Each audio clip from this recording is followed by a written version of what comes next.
The nations represented in the FIA Motorsport Games. At the front of the grid, with Jean Todt, the FIA president, here at Vallelunga. This very first FIA Motorsport Games has been a huge success so far. We've had some excellent racing, and we are 15 minutes away from the start of our first GT race. There are 2 single-seater, 2 touring car races, and 3 GT races across the weekend, and whereas in the single-seater competition you score medals from the second race, touring cars you score points, and within the races for the GT cars it is points in race 1 and 2 that determine the grid, and it's the results of the final, the main race, the third race, that will sort out the medals. And you can see from just how many countries are represented here that this idea of the FIA Motorsport Games, promoted by SRO, has been a big success. And so now the field lined up, the drivers, the nations, all at the front of the grid. And Vallelunga has been a very popular place for a spectacular event, and we've still got, of course, John Watson, plenty of action to look forward to. Certainly have, but what I think has contributed to the event is the actual circuit itself. I think Vallelunga has lent itself extremely well to the variety and variation in terms of the single-seaters, the touring cars, the GT3 cars, all blending into the nature of this racetrack and generating pretty good motor racing. And you know, even in qualifying, we had a lot of excitement because of the nature of the conditions, with damp going to dry and then a full dry circuit. So all told, so far, and we're just over halfway through day 1, it's been pretty impressive, and I look forward to seeing what GT3 cars are going to do in this 1-hour race. Driver change, of course, pretty much standard format.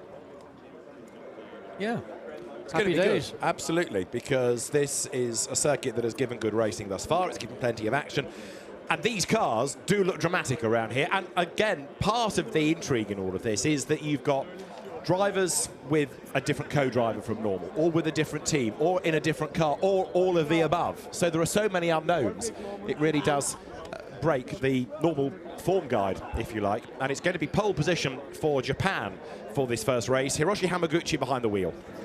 Yukio, you guys had a fantastic qualifying today. Both you and Hiroshi were so quick in such difficult conditions. How cool is it to be racing here for your home country in Japan? I mean, it's incredible. I mean, it's an incredible opportunity to represent in Japan, and especially we won the both qualifying session. I was very tight on my second quali, but yeah, luckily managed to be on P1, and yeah, hopefully we're gonna have a good race. It's going to be a very good race. Now the weather looks like it's changing as the minutes go by. Yeah. Are you worried about that? Are you going to stay calm? Well, I'm really stay calm, and I knew Hiroshi-san will be very strong on the race, and I trust all the team members and all the guys. So I'm really calm and just enjoy it. Arigatou gozaimasu. Damgate. Good luck. Thank you. So Ukiyo Sasahara will take over. He's on pole position for his second race. Hiroshi Hamaguchi went onto slicks at the very end of the qualifying session, had a spin on his outlet, but then got them up to temperature and just hacked away at his own time. Now, last year's, if you like, forerunner to this event, the FIA GT Nations Cup, was won by Turkey. Same driver pairing of Salih Yoluç and Ayhan Güven. Different car, different team, but it still is a pace setter because Salih Yoluç put this car on the outside of the front row of the grid, and he and Ayhan Güven certainly make a very strong combination of drivers. And also, so does this partnership for Russia, Denis Bulatov and Rinat Salikov, who is going to be the start driver for our first 60-minute race. Mandatory pit stop, of course, and it's a 65-second pit stop, pit in to pit out. Rinat Salikov, John, is somebody we've seen get better and better and better over his time in blockpan GT racing. Certainly is, and I mean, this balance of Bulatov and Salikov is a strong entry. So that car lining up on the inside of row 2. Let's catch up, though, first with Turkey. Another very strong entry from you guys in Turkey. It's going to be a tough race, though. Are you fearing Japan? They were very quick in the qualifying. Yeah, they make 2 pole position, which is really strong, but also Salih was making a really good job. So today we have a good place and we try to get maximum point, and tomorrow it will be harder from my grid position, and we try to manage tomorrow, and we want to get a good final position for the final race. So Salih, you're going to be fast today? let's see. Japan looks really strong at the moment, but I'll do what I can to, get us some kind of result today, and tomorrow will be more damage limitation, trying to get as high place as possible in the main race. We'll see. We hope to be good. Not just for you guys, but for Turkey as well, right? Yeah. Good luck. Well done. What remains to be seen is how much of that pole position for Hamaguchi was down to tyres and how much was on pure pace, whereas we certainly know that Guven and Joric are very evenly matched drivers. Well, one thing is clear, that the 509 Lamborghini, part of the FFF race team that dominated pretty much GP3 and the Blancpain Championships all through 2019, is a very, very well sorted car, and both drivers did a good job in the respective qualifying. So I would say it's got the pace, okay, but onto the slick tyre might be of opportune, but that's part of the game of knowing when to choose the correct time to make a move to give you the benefit of getting to the front of the grid, ideally in pole position. For Portugal, Miguel Ramos is behind the wheel and lines up 4th on the grid for this rolling start. And a hugely experienced driver is Miguel Ramos. Go back to the mid-1990s, he was winning championships in Portugal in BMW M3s and has been a GT racer at the highest level ever since, and 4th on the grid, that car. Now, Russia, Rinat Salikov at the wheel, Denis Bulatov, the co-driver, on the 3rd rank of the grid. Dennis, it was a really tough qualifying, as I said to the two previous standing in front of you. You got to get past those very two quick drivers. I know you've got the race pace. Do you think you have the race pace? Yes, we think it too, because we were really fast yesterday in free practices in dry conditions, and so we look forward for it, of course. But of course, the main thing is to survive, because the main race is one that scores the medals and the points. So we just try to do our best, like always, and give the most we can. That's exactly what you're going to do. Reno, you look very concentrated in the car. You're always excited to race. Are you ready to race here for Russia? Yeah, it's a big honor for me, so I'm really happy to be here, and it's very exciting to stay here. And I wish good luck to everybody on this race. So I know about quite a big part of the grid, and I'm happy to see you there as well. So the season is not finished yet. You see it. Not too much luck, right, though? Good luck. Thank you, Reno. Rinat Salikov in good form, isn't he? Ready to go racing? Yeah, I mean, and I think what we're going to see, there's a significant visual difference now with these GT3 cars on the grid over what we've seen with touring cars and with Formula 4. These cars are quick cars. They've got a significant amount of downforce because the aero packs are now very evolved. And, I mean, just the horsepower, 500, 550, depending on the BOP for the individual brands. So it will visually be, on this racetrack in particular, very exciting, I believe, to watch. They're big, brutal cars, these. It's not going to be the easiest place to overtake around here. You're looking at Stefan Gurig in his Porsche. We'll catch up next, though, with America. I am here with the Stars and Stripes itself. Are you ready to race? There are a lot of nations here going to be watching the USA. Absolutely, absolutely. I'm super excited to be out here. This AF Corsa Ferrari in Italy. It couldn't be happier. Good luck for the race. Thanks. Thank you. Robert Ferriol will go first. Spencer Pumpelly will go second. They're both bronze-graded drivers, but Robert Ferriol, former US Marine, will do the start stint in this race, and Spencer Pumpelly will go first in race 2. Certainly looks a bit cramped for him in the cockpit of the Ferrari. I mean, these cars are generous in their dimensions, but it does look like that Robert is a bit on the big side, maybe having been a US Marine. That goes with the territory. But nonetheless, good position for United States on the 3rd row of the grid. Only his 2nd season of racing, and he's done the bulk of his racing in Porsches in the American GT3 Cup Challenge. There is Denmark's entry with Jens Müller at the wheel. These days he's bronze, largely because he had a few years away, but also he is a little older than when he raced at Le Mans for Lawrence Pierce's Lister in the prototype days in the early noughties. And that car, the Honda NSX, another one to watch. Let's go back to the grid. Giorgio, a home race for you. You probably have the home advantage here, as you probably know the track a little bit better than some of the other nations. Your dad's starting in the car.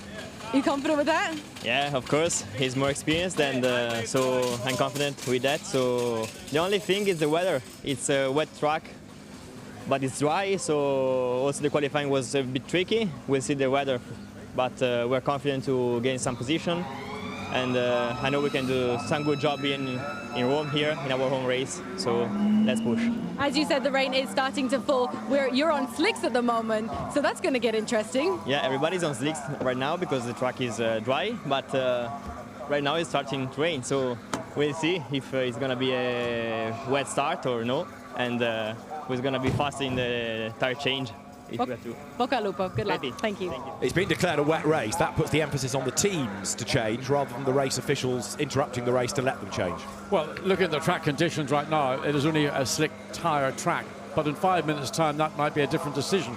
So the race will be getting underway shortly. Teams will, I mean, they're basically locked into what they've got on the car now. So if it does come down and rain, temperatures dropped down. It was 21 about half an hour ago, down just under 20 to 19 and a half. Humidity around 70%, which has been more or less for the last 2 or 3 hours. No sign of rain, certainly on the camera lenses, but it may well have been just a little localized shower just where the start-finish line is. I'm sure drivers will be conscious of the fact that it could at any time change. Up until that point, they're going to stick with slicks.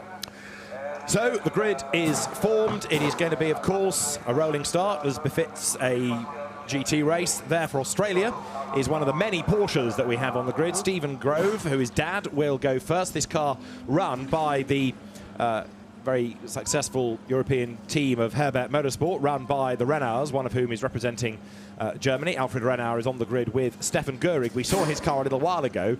If you're thinking Stefan Gehrig, not come across him before, well, off he races under his pseudonym of Edvard Louis Browner. If you follow the Blancpain GT Sports Club, he races in that under his pseudonym. But here, to represent his nation, he has to go under his given name.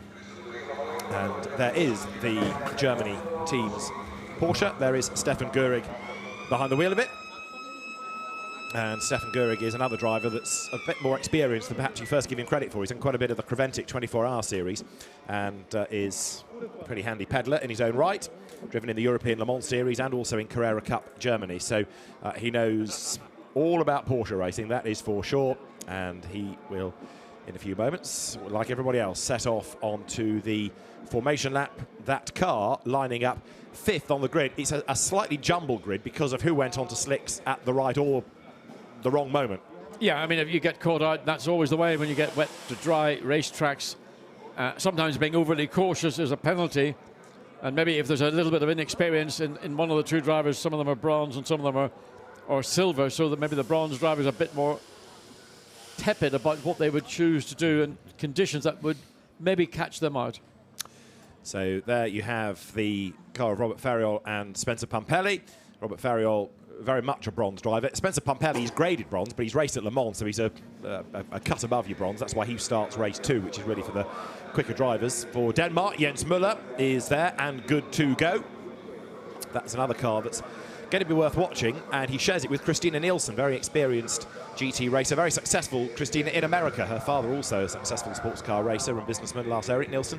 For Italy, it's the old man, Gianluca Roda, rather than Giorgio, who will go first. So it's Senior Roda for Italy in the Ferrari, part of the fleet of cars that has come from Maranello, and that one for Italy is, not surprisingly, from AF Corsa, Amato Ferrari's fleet of cars. And of course always a crowd favourite, Ferrari, starting on the second row of the grid and then one further back. So whether they can convert this into a victory, it may well be determined by what happens. There's just the merest hint of a little bit of rain on the lens, on the camera, on the pit, on the grid itself.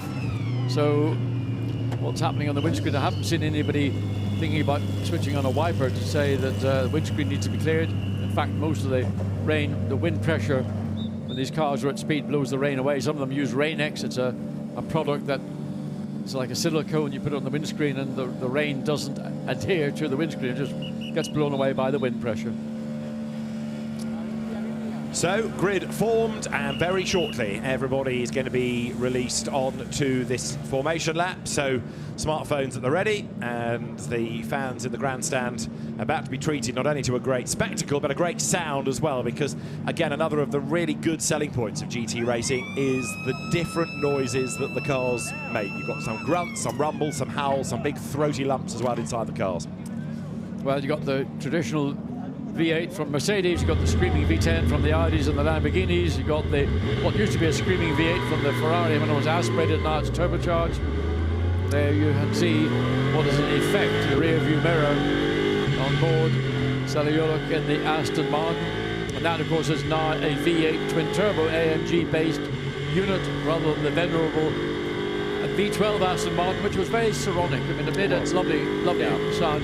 We don't have any V12s any longer, to my knowledge, racing in GT. Maybe in some of the far distant shores, they may still be a few around, but I think they've now ended up being out of homologation.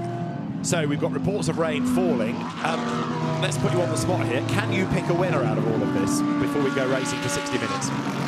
I can, but no, there's no but. I think that what we've seen through the course of 2019 from FFF Racing, Lamborghini, they've done a really sound job. I know what they've built into these cars, and I know how well that car will work. Now, Salioluk and the Aston Martin, strong competitor. I don't know. I think that the Lamborghini right now, in the position it is in, is going to be difficult to beat. Weather will be a factor. If it does come to rain, and the rain falls before the pit stop window opens, then that means everybody's going to have to pile into the pits, put on a set of wet weather tyres.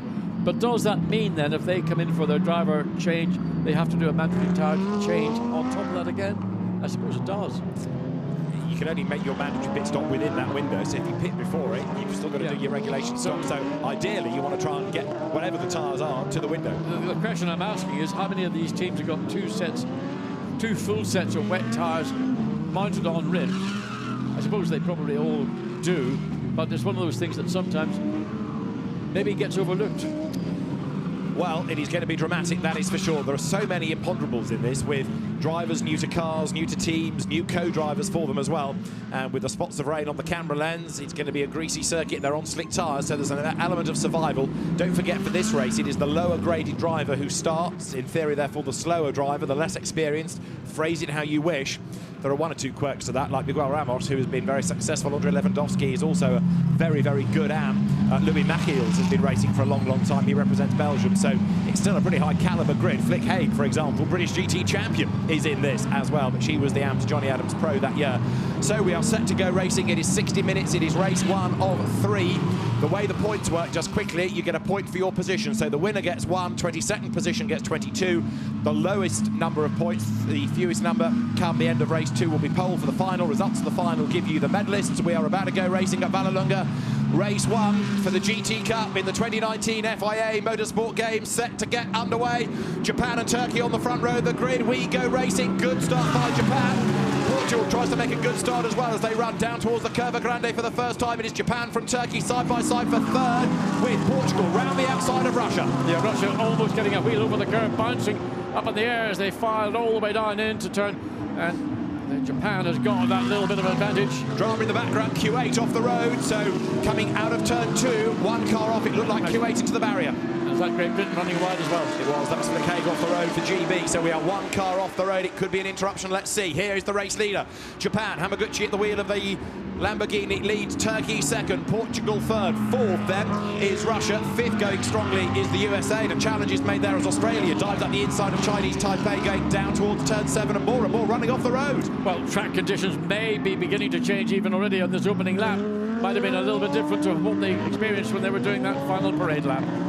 Up the curb there goes Russia. That's Renat Salikov with Robert Ferriol behind him. And there's a yellow flag waving there as the cars drop down towards turn 10 for the first time. So are we going to have the race interrupted as the field wriggles its way up towards the end of lap 1? You've got to say that Hamaguchi's made a really good fist of the first lappers there. Salikov for Russia up the inside of Portugal goes third.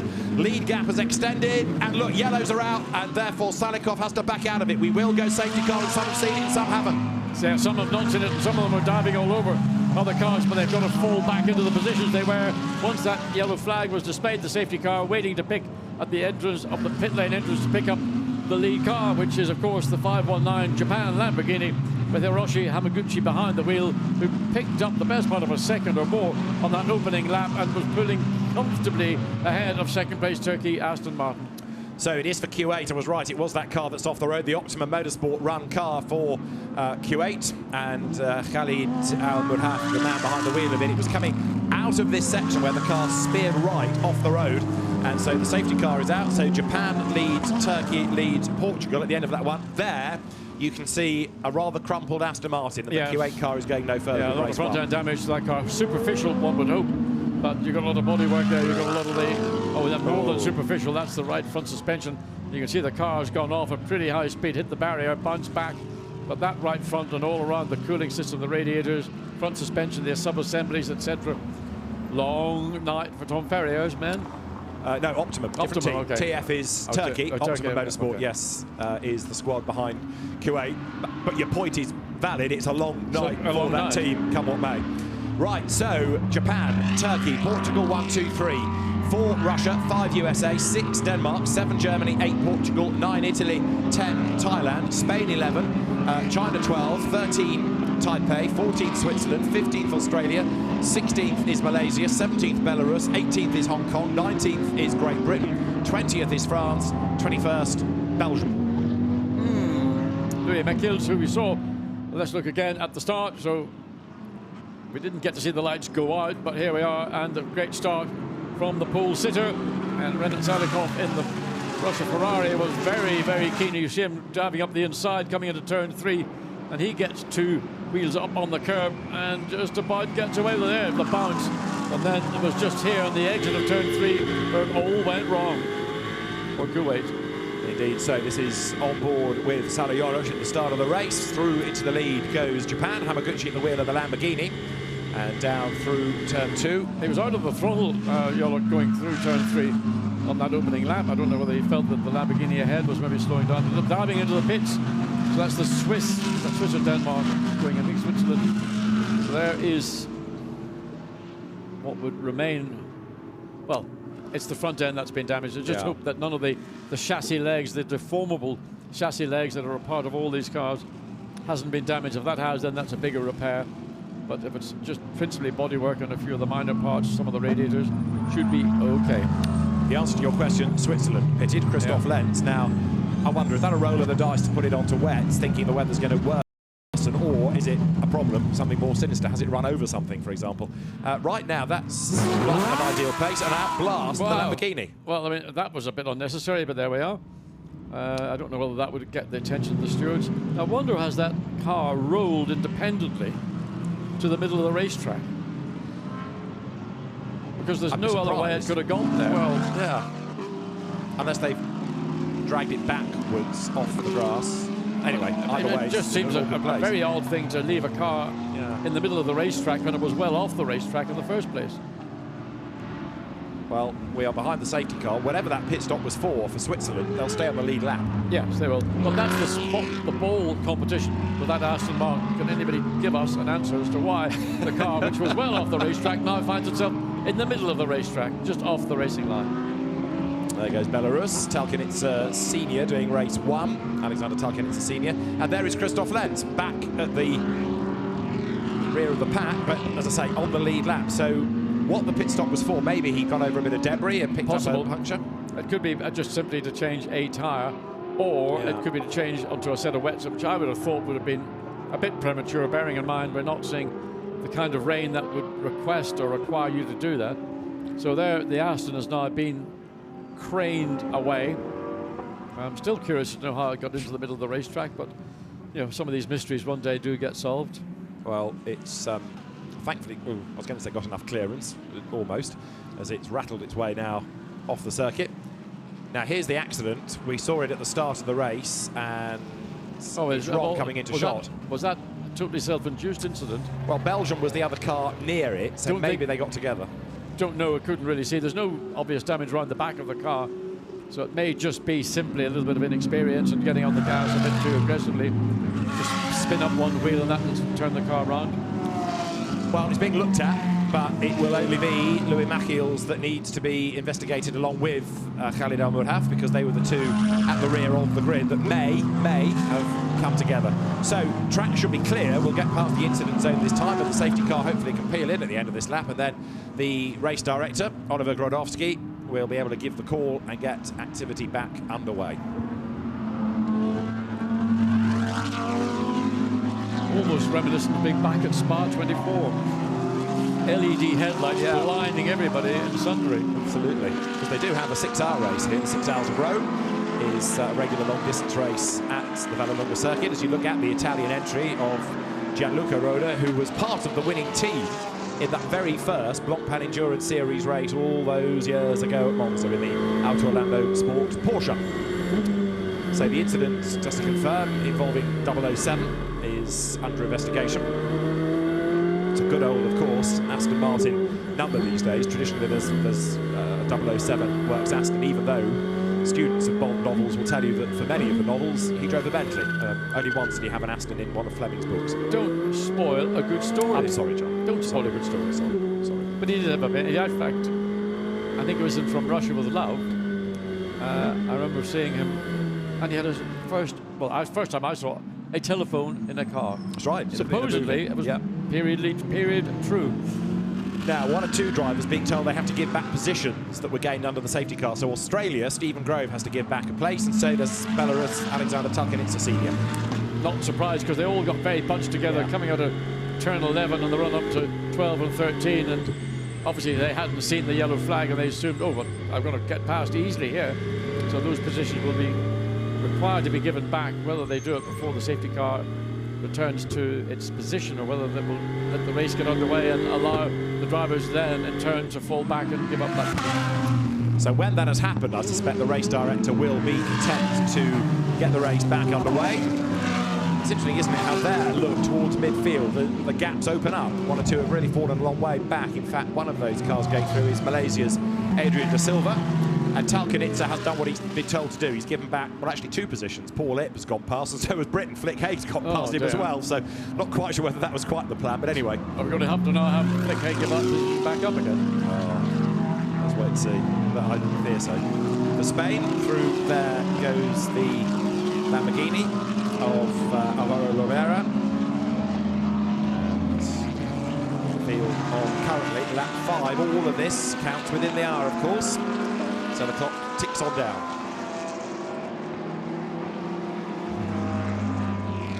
Here goes Rob Ferriol for America.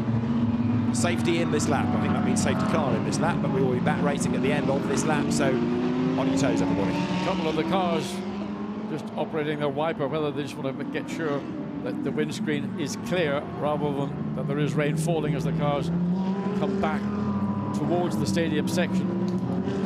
Again, just need to keep an eye on whether there's only 1 or 2 doing it for the sake of the opportunity to do it when they're out at racing speeds. There is the lead car down into turn 10. Hamaguchi means business, doesn't he? Because even though we've not gone green, oh dear, he's gone accelerating away and then slows everybody down. So having accelerated, he's bunched them all up again, which sometimes is a bit of a no-no from race officials. Once you've accelerated, you need to get on with it. And Louis Machiels is under investigation for causing a collision, so he is being looked at for that incident with Q8. Here we go then. The safety car will peel in this time, and we are set to go racing then. Race 1 here at Vallelunga. The GT Cup Race 1 is back in business. And Yamaguchi has stolen a march on the second place. Aston Martin picked up the best part of a second. And maybe Saliolok was a bit asleep, but the battle for third place, Salikov and Ferriol, that is going to be an inter-Ferrari battle going on down the hill. That's the Audi, in fact, on the Ferrari down the hill into turn 4. Hamaguchi ahead by 1.3 seconds, even at the timing line, so he is away and gone. Absolutely gone. I mean, he just did what he had to do and was gone. Now, what about Salikov? He's all over the back of Miguel Ramos. Also there, Jens Muller is all over the back of America. So Denmark on the tail of the Ferrari of Rob Ferriol. 7th place was Stefan Göring. He's hanging on to it in the Porsche as they come up now towards turn 7 into Campagnano. There is Salikov for Russia, all over the back of Portugal. 2nd, 3rd and 4th actually is one, because Turkey, Saliolic is being caught, but all of this playing into the hands of the race leader, who is 6/10 quicker than anybody else in sector 1. Now you ask me who do I think would win the race? Who do you think is going to win the race, Well, David? right now, Japan looking absolutely unstoppable as there's a challenge made on the inside line against Italy by Thailand. And it's got it done.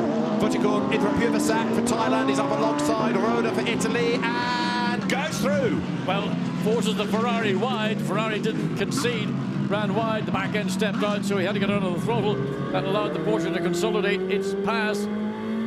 On board with the Ferrari down into turn 11. There is the battle, second, third, fourth. Salikov, Russia, upper place. So Salikov, look at the Ferrari for Russia, has gone ahead of Portugal.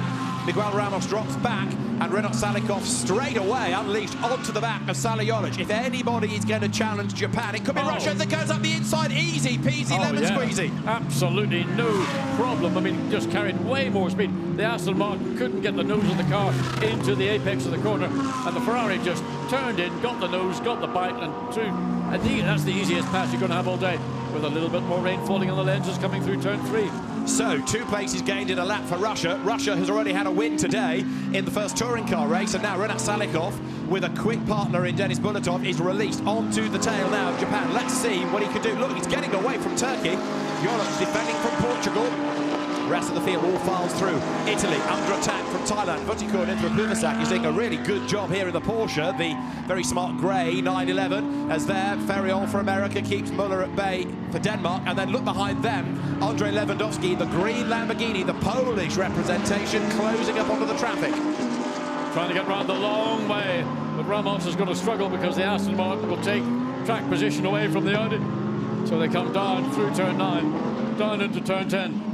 Clearly, Sally Jolic is not happy with the way the car's handling. Oh, and the Honda's gone off. That's 22. So back on Philip Ip. Paul Ip, not Philip, Paul, that's his brother. Paul Ip, who was the man behind KCMG that built those splendid F4 cars, back on track, but Hiroshi Hamaguchi leads the way for Japan. Now, he had done the fastest lap of the race, but the absolute best in Sector 1. There is behind the man doing the setting of that sector, Renat Salikov. Russia is closing. He was 4 seconds behind. Race leader will be coming across the line. 4 seconds. The cars are waiting to see timing and scoring update.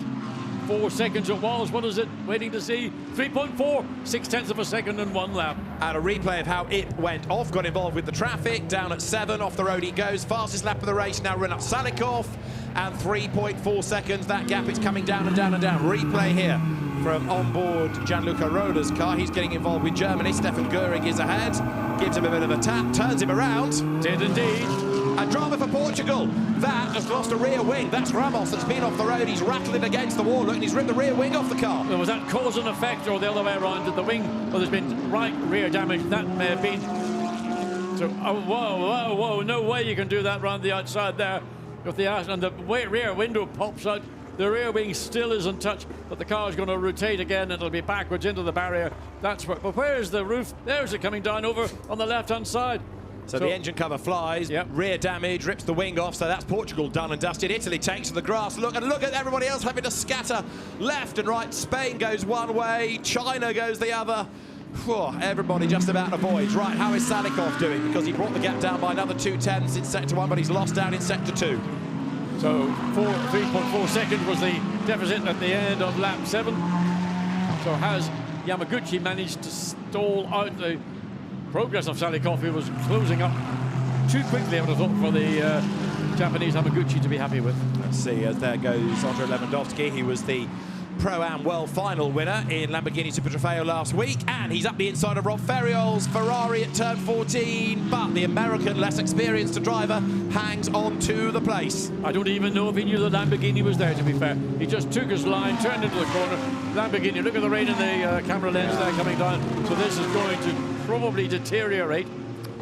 And the lead gap's coming down. It was 3.4, as John said. It's 3.1. There is Denmark now, all over the back of Turkey. So Jens Muller in the Honda is off the road. He's closed. He's 4th, but he's off and he's back on again. Down at turn 4.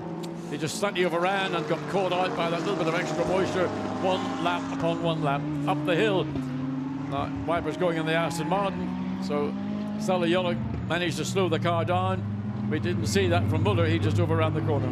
These drivers had a qualifying session that started wet and dried out. It's a dry start, getting wetter in their stint in the race. Miguel Ramos for Portugal, not surprisingly, is in the pit lane.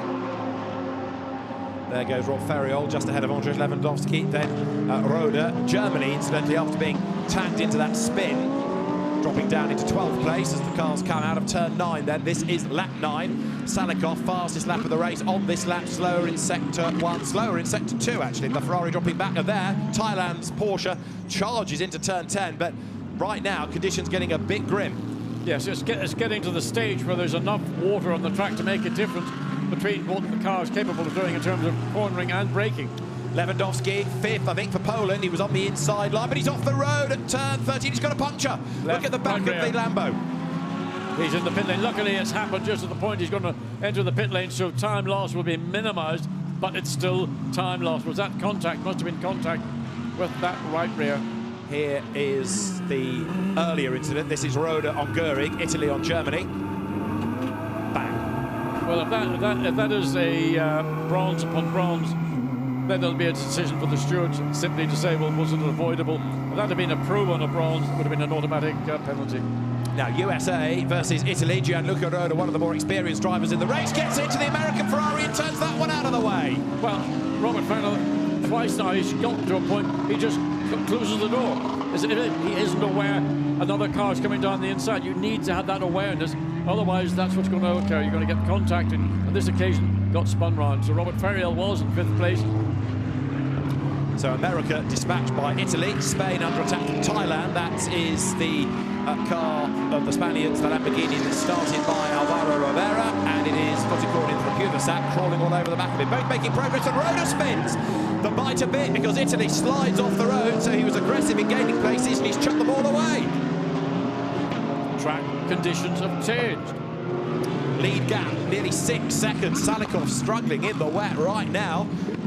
Sideways into Puvasac in the Porsche. Around the outside goes Eric Zhang in the Mercedes. That's a really good pass. Look at the Mercedes. Mercedes just made the track work. Back again, Porsche up the inside. The long way around these corners when the track is beginning to deteriorate frequently. And there's bodywork lying and the entry into turn 12. So it's all going, sweat tires are being prepared, they're being fitted. But that's a long stop. I mean, that's nearly a lap down there, that car. But it is leisurely. In fairness, you're right, it is leisurely. And the pit window is not open, so they're going to have to come back in, so they've lost a lap. Another 6 minutes, so yeah. I would imagine everybody who's running in the top 5 or top 6 will most certainly try and brave it out until the last. There's the Porsche off as well. So again, getting caught out on that little sequence of corners. Australia, Stephen Grove off the road. Into the pit lane has come Adrian De Silva for Malaysia. So I think some are bailing to go on to wet, others trying to brave it out to when the window opens. And right now the wet-footed Hiroshi Hamaguchi leading by 6.3 seconds for Japan. Or is he? Because now he's not. He's down a place. He's run off. That's why he's run off the circuit. Salikov leads for Russia, and Hamaguchi has made a mistake. He's down a second, and he's about to lose another place to Turkey. Absolutely to Turkey. So Salikov has gotten through. There you got the view on board the rain. So this is making difficult. And again, he's off again. He's gone off twice now, up at turn 8. And you can see the Aston Martin also really struggling for braking grip, and rain falling now heavily as they come back into the stadium section. So will anybody be brave enough to stay out another 3 minutes or so before the pit lane window opens? Well, Salikov is the new race leader for Russia. That is Malaysia having a tyre change, going on to wets. Adrian De Silva at the wheel of the car. And right now, Sally Jolic is crawling all over the back of the very experienced Hamaguchi, but he's about to understeer off if he's not careful. Armfuls of understeer at turn 11. And now the Aston rumbles up the inside. Tom Ferrier will be saying, stay out if you can for a couple more laps. The pace is slower. He gains second place. Turkey goes ahead of Japan. So what looked like a dominant advantage, that's Spain off the road. It was 6 seconds, and then Hamaguchi lost the lead on this lap, but he fights back. Look up the inside line. Never going to work. No. Never going to work. But look, crucially, they've stayed out. Yellow flag, safety car for a second time, and that's going to take you to the window pretty much. Absolutely. Well, the car's beached, Spain's car's beached on that curbing. So the safety car is being deployed. That will bring the cars. Also, 87, that's the car Jean-Luc Bubalik. Jimmy Plough would have been behind the wheel after the driver changed, so that's a great shame not to see him certainly competing at some level. So stay out now with the safety car, then when you get to the 35 minutes, pop into the pits.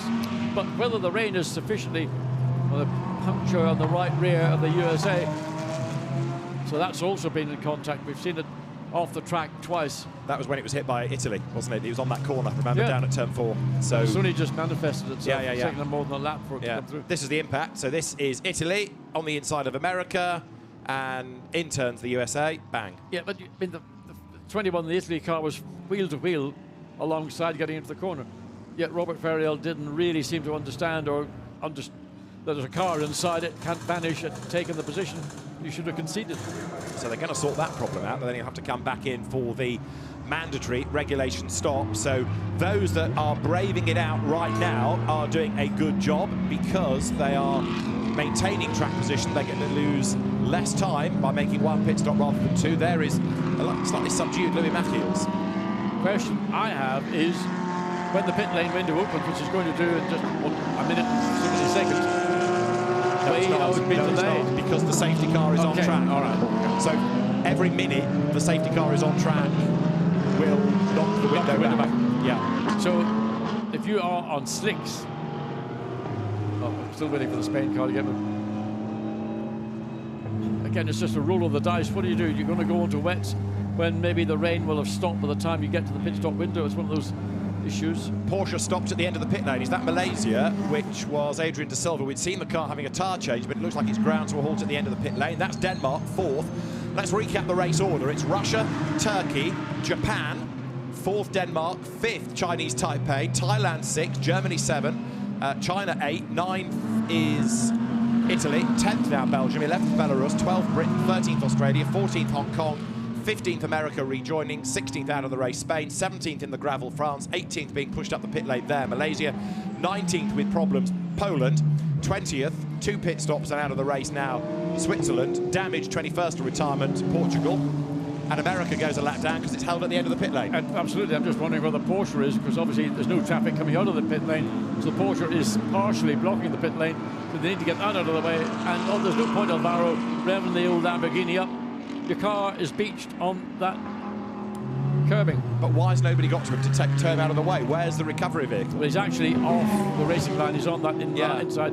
So, in theory, the car is not a hazard, but they should get it returned back to the paddock. Exactly. But as yet, there's nobody there. Not a marshal, not a snatch vehicle, nothing. Out of the race then, Adrian Da Silva. So Malaysia's hopes take a knock. Yeah, this is the Earl Bamber Motorsport Porsche. Strange, though, that it should go down the pit lane and then have a problem at the end of it. Now, the pit window should be opening within the minute, but it's delayed with the safety car being on track. A lot of ifs and buts at the minute. There's still 87. Well, that's got to be removed from the gravel trap as well, and there's no sign of any vehicle present to get that car removed. That's coming out of turn 9. Yeah. Spun across the road. You can see the witness marks on the ground. Yeah. But he's just booted it. Yeah. Right, this is another look at Italy on America. I mean, Roda's virtually up alongside. It was, in my view. I mean, there was no way that Ferrell should have turned down on the Italian Ferrari in that manner, because he was sufficiently up alongside, and if you don't see the car, well, then you need to find a way to make sure you do see it. Look, how far do you have to be? Just bang, you just turn across. Where's the Ferrari, where's the Italian Ferrari going to go? He's there legitimately, and it was, in my opinion, an avoidable incident. Not only was it avoidable, but it's hurt the American entry very much more than the Italian entry. True enough. So, we are under the safety car. The window not open, even though we are at the 25-minute mark. Finally, someone's got to Spain, so to speak, and pull the car off the curb. I mean, that's the frustration. It was, what, only metres away from being off that curbing, but beached it was. Yeah, it was beached on it, but we've still got to get the 87 Mercedes. It's being now dragged away. There's no point trying to rev it up, Jean-Luc. You're not going to do any good. You can't get... Red flag is being shown on our timing screen. Okay, a red flag. Now, why? I'm a bit puzzled. I suspect it's to get all this traffic out of all this traffic removed. I can't think of any other particular reason other than they decided it's safer to put everybody on a set of wet tyres. Maybe, but the race is being suspended. Well, they've gone past the pit lane entrance. Yeah. So they're going to have to come to a stop on the grid, I'm assuming. So the race is suspended. The clock, for the moment, is still ticking until the race director instructs otherwise. But a red flag is on our timing screen. The race suspension procedure underway, and with the red flags flying, there is the safety car. But my first thought is one of slight puzzlement, because you let them get to the window, let them change tyres. Okay, the race director perhaps on safety grounds is going to allow them to change tyres before we carry on, but what does that do to your mandatory stop? You're still got to take it, haven't you? You're still got to take it, and of course the mandatory stop means, unless, I don't know whether it was declared a wet race, so it was your choice of tyre to which you run on. So race has stopped there, the car is now stopped on effectively start-finish grid. And it is Russia, Turkey, Japan, and Denmark. So I suspect there's an element of uncertainty as to quite what will happen next, because the race will have to be restarted before the pit lane window can be opened. Safety car has now come into the pit lane, while the rest of the field, the rain you can see is falling heavily. I mean, it's at the point now where it would be extremely difficult, other than for professional drivers, to drive in these conditions. And since we're either bronze or silver, maybe that's the decision that's been taken. It's better to be safe than to be sorry. Possibly. So nobody has yet served their regulation pit stop, and some have changed onto wet tyres. So therefore they are being compromised by interrupting the race to potentially allow everybody else to do that, if that is the reason for the stoppage. So the cars are now rolling, so they probably will roll around and enter the pit lane. As we look at the 888 Ferrari, which is the race leader, even though we're running effectively under red flag conditions at 50 kilometers per hour. So drive around slowly and into the pit lane, I'm assuming, so that everybody will be able to then carry out a wet tyre change, whether it is within, therefore, the mandatory pit stop or not, or whether they will still have to then continue and then go back into the mandatory 5-minute pit stop. 10-minute pit stop, sorry. If competitors are placed in immediate physical danger, or the race director deems circumstances are such that the track cannot be negotiated safely even behind the safety car, the race will be suspended. Should it become necessary to suspend the race director will order red flags to be shown at all marshals' posts and the abort lights to be shown at the line. When the signal is given, overtaking is forbidden, the pit exit will be closed, all cars must proceed slowly into the pit lane. The first car to arrive at the pit lane should proceed directly to the pit exit, staying in the fast lane. Other cars should form up behind it. Yeah.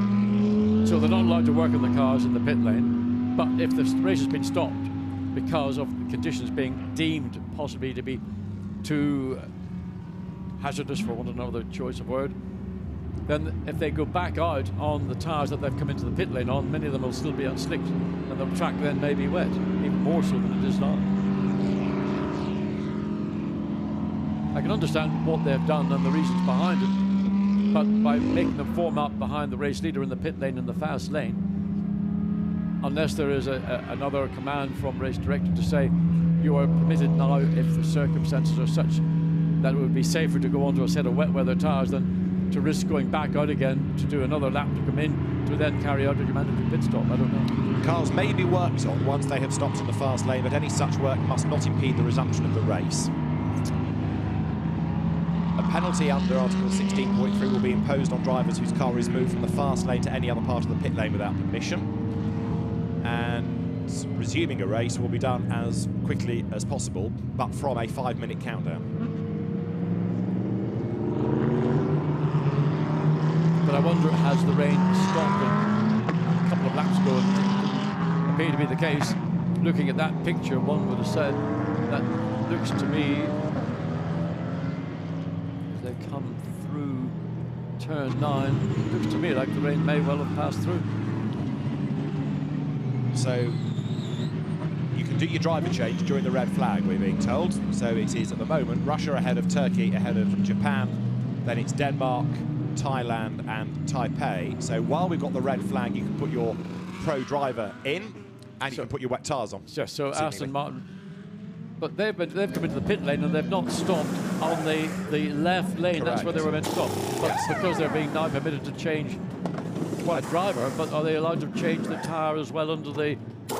I thought the cars, the two lead cars, well, there was one lead car because Salikov is down at the end of the pit lane. Yolok has pulled into the Salikov is now the same for Russia, yeah. So they're all doing much the same thing. So Denis Bulatov taking over from Rinat Salikov. So go on to wets and the driver change. It's a real shame that the race has to be affected in this way. Take the point about safety, take the point about bronze drivers, but it does take the interest out of seeing who copes better with the conditions, be it driver or car, and how the team then react in the pit lane accordingly. And the next thing is, how do we get the cars in race order back into the outside line of the pit lane? Because cars are coming in. Yeah, exactly. The Ferrari stop one place, Japan stop somewhere else. Some maybe get rolling a little bit quicker than others. Oh, and how is your little gorgeous little thing, isn't it? The dog's beautiful too. That's a soggy doggy. Yeah. That, yes. Now, what's going on at Rinaldi for Russia? Because the car has not yet been Not released. fired up. No, it's still on the jacks, isn't it? It's not been dropped down. So what's going on with pointing?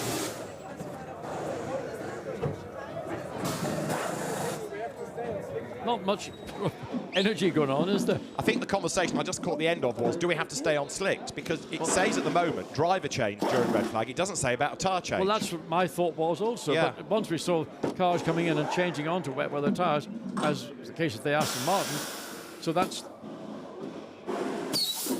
all it says on screen here, timing and scoring, is driver change during red flags. Exactly. It doesn't say driver and wheel and tyre change. So people anticipated meaning one thing when in fact it's quite clear what to say. It's just driver change.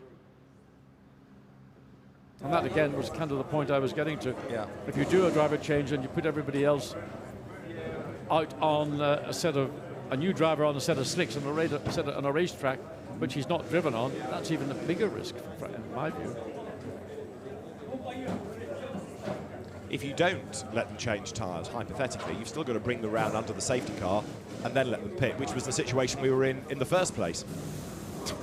So having a red flag to do a driver change doesn't help at all. It's a very interesting situation, this. It is. It's one that probably we'll get to the bottom of a little bit later. Yeah. Right, it's 6 minutes past 3. Cars must be ready by 15:10. So you've got 3.5 minutes to do whatever you think you're allowed to do and get them at the end of the pit lane. Well, a couple of chicken legs which we're going to treat, I'll tell you right now. Right, wets for Russia, is that? It Yeah. is. So they've done the tyre change, rightly or wrongly. So was the Aston, so was the Turkey. Yeah. Solid yellow. I don't know Hamaguchi, we didn't see what tyre they put on. One would assume that that would have gone on to wets as well, but I don't know. I mean, it depends who is reading. Each team will be reading the rule book. They'll be looking at the timing and scoring and trying to work out. Now we understand that although the screen is saying driver change, it is driver and tyres. So well, that makes sense. I mean, that's the logical thing to do. Yeah. Because if you're going to do a driver change, it would be unfair to throw that driver out on a track which was very marginal at best. Probably the reason why the red flag was thrown in the first place, and expect them to go out and do a lap and not get caught out. So the safety car is there ready because it will be a safety car restart. And the clock is ticking down, 25 minutes to go. There is Spain back in the pit lane. Wiper adjustments might make it work. And that car lost 2 laps by being stranded on the curb. Bravo. Put the wiper on. See if that works. It's not getting through the message, is it? The Lazarus team that we've seen regularly in international GT racing operating that car this weekend. So, assuming as another damp dog goes for a stroll. Well, let's hope that is outside the confines of the racetrack and not inside. Well, you He's never out know. for a Sunday afternoon stroll, having a little sniff around. He's not looking for truffles, I can assure you of that. It's true. It's a long time since Rovers raced here. The Spanish-run Lamborghini then from the Lazarus team, 2 laps down. Assuming that the order is what it should be, it will be Russia, Turkey, Japan, Denmark, Thailand, Taipei. More dog spotting.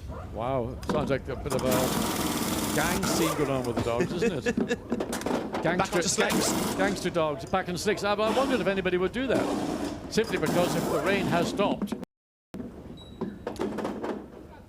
Let's try and catch up with Renat Salikov's thoughts. He's out of the car. That means he can talk to Dakota.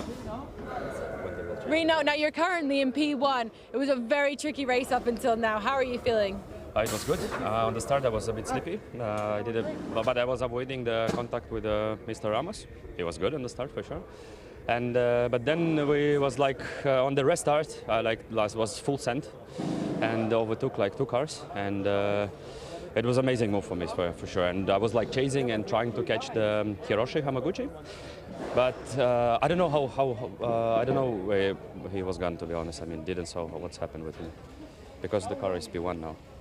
Well, the big question in the pit lane right now is slicks or wets. Currently, you're on wets. Is that a good choice? The FIA told us that it's like we should to change to wet, but now it's a big lottery. I think nobody knows the right answer. From the last lap that you had on track, was it fairly wet around the track or quite dry? No, it was horrible, to be honest. I mean, it was really tricky.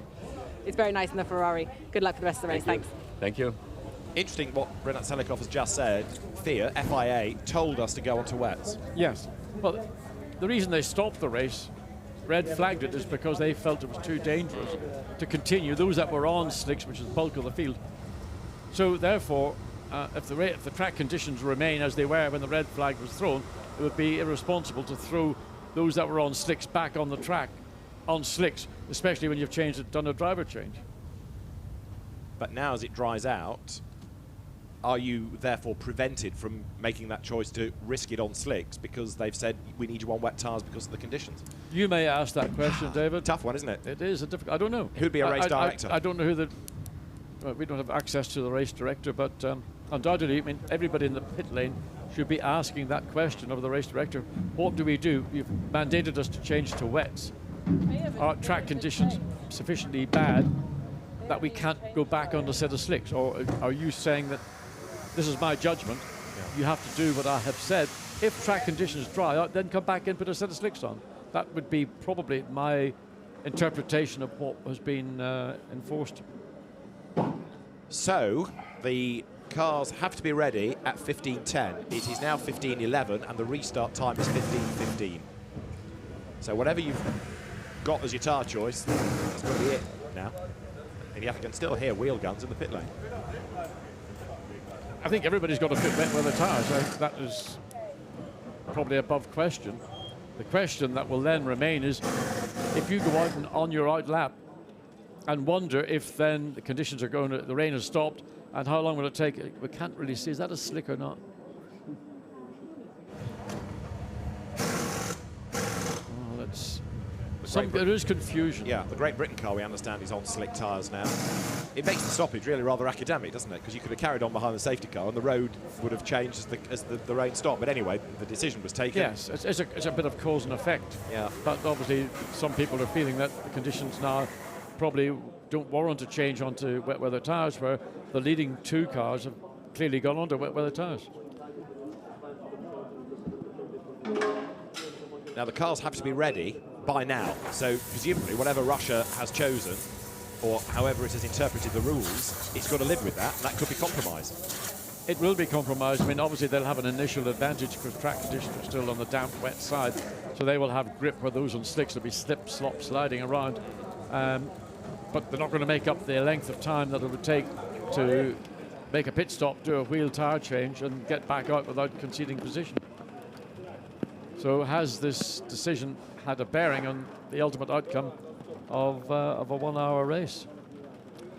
There's the Turkey car on wets. So it's Turkey and Russia, we think, only on wets. Yeah. So Jean-Luc Bublik, he's going to be handing over to Jimmy Pla. Assuming that it is a slick tyre, very difficult to tell. Need to get down and hammer right into the treads. If you're a good team manager, you'll be up to race control now with your rule book, saying, we have done what you have told us, they have not. And then the debate can start. So, unfortunately for the race director, safety car to the pit window and having to delay that was really the perfect storm. Something like that. The only thing is, haven't got George Clooney in the movie, have we? We're about a minute and a bit away from getting things back underway. Well, have we? Have we? Well, restart time is 15:15, and it's 15:13 in a few seconds. Well, from our information from the pit lane, if over more than half the field haven't changed onto wet weather tyres, when the purpose of this pit stop, this red flag, was to bring everybody in and ultimately have them change onto wet tyres because of track conditions. So that's Taipei on wet tyres, so that's 3 teams that we've spotted. Russia, Turkey and Taipei are all on the wet tyres, everybody else on slicks. So if the officials say you must come in and change tyres, and that's what they have done, those that have gone back onto slicks, you would argue, are in the wrong. Yeah, so there you can see the wet weather tyre on the Ferrari. Those grooved edges that would clear whatever the water on the track is, and I don't know. I know what Zelikov said when he came in. It was very tricky towards the end. It doesn't look to me, looking at the pit straight, to be particularly tricky. It may be something you have to take into account, but that there looks eminently drivable on a set of slicks. So the safety car is primed, but who is that behind? That's Poland directly behind it. Yeah, and that's in 15th place. So what does the safety car position them for? Unless it's not going to even go. But when the race gets underway, the safety car won't be deployed, or is that? I'm assuming that's the case.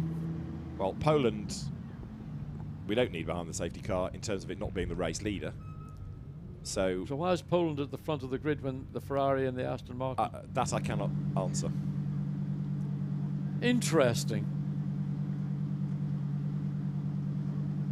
Any cars that have been lapped by the leader will be allowed to leave the pit lane and complete a further lap without overtaking and join the line of cars behind the safety car, which left the pit lane when the race was resumed. So in other words, Poland, as a lap down, can go round and join the back of the queue when we get to a queue. All right? When the 1 minute signal is shown, engines should start. Teams must leave the fast lane. Race will resume behind the safety car after one lap. So we need the cars in order, and if you are a lap down, then you can go round and join the back of the queue. I can understand that. So they just catch up the back of the train. Yeah, but it gives you one of your laps back. Yeah, which I think helps Poland more than it would help Spain or France, for example. So now we've got first, second, and third in line as they are in position in the race order. So next up would be Denmark's Honda, number 11. Yeah. That was Muller behind the wheel, so that'll now be Christina Nielsen. Well, that's a nice thing to do to Christina, give her a car in different conditions on a set of tires she hasn't maybe run on since goodness knows what time it was this morning. Then it's going to be Thailand 5th, so what was Vutikorn Intra Puvasak will now become his co-driver for Team Thailand in the dynamic Motorsport Run 911, and so that means it will be Kandati Kusiri, who's driven in the Porsche Super Cup this year, as well as being TCR Asia champion a couple of years ago.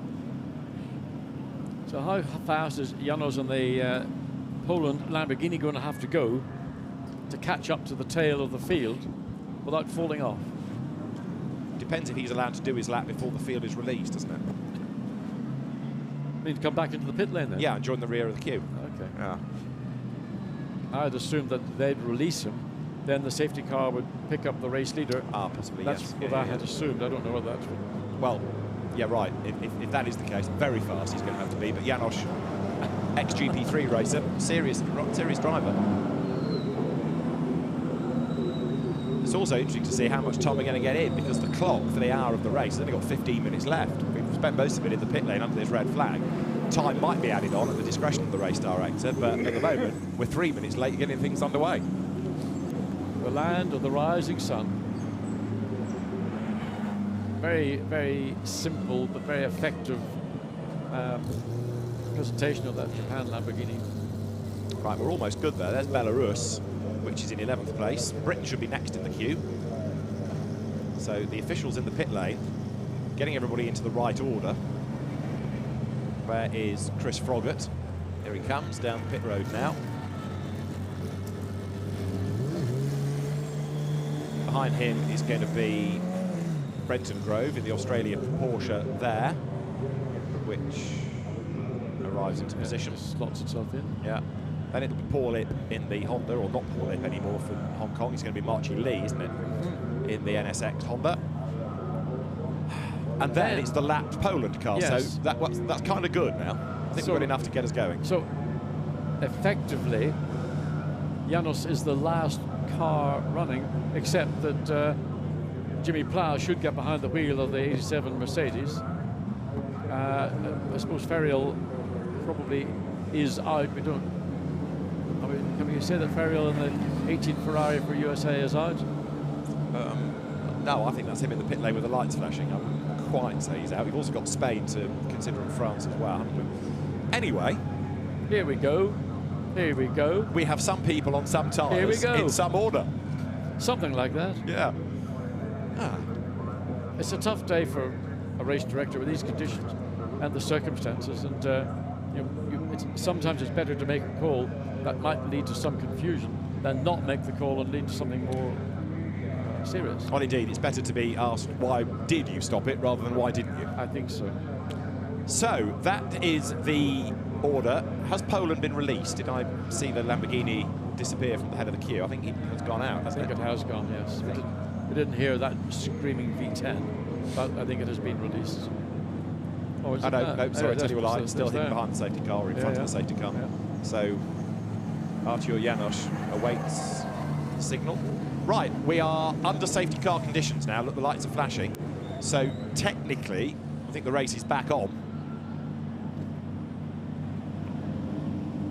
Somebody needs to tell Janosch when he's allowed to move, because the safety car can't move until the Poland Lamborghini moves. And we've just got over 12 minutes to go. Yeah. Now, you asked me who I thought would win this race. I don't think anyone could have predicted where we are right now. No, I agree. You could have done possibly, David, but I don't work that way. The confusion over whether people could or couldn't change tyres is also going to be fascinating, because if you've done it right and been to the word of the race director and gone onto your wet tyres, then you're going to be in real strife on a road that's drying out. Absolutely. And I mean, those three teams will be probably very unhappy if that's what causes them to lose any of the podium positions that they are currently inheriting. So again, you suggest therefore that it's advantage Japan, because that we think is on slicks. There is Spain in the background in the slow lane of the pit lane. Right, so the yellow flag is there. That means that, technically speaking, the race is back on, but why are the cars not being released? The safety car boards are there. Maybe they're waiting for it to rain again. Yeah, possibly. The short answer is none of us know.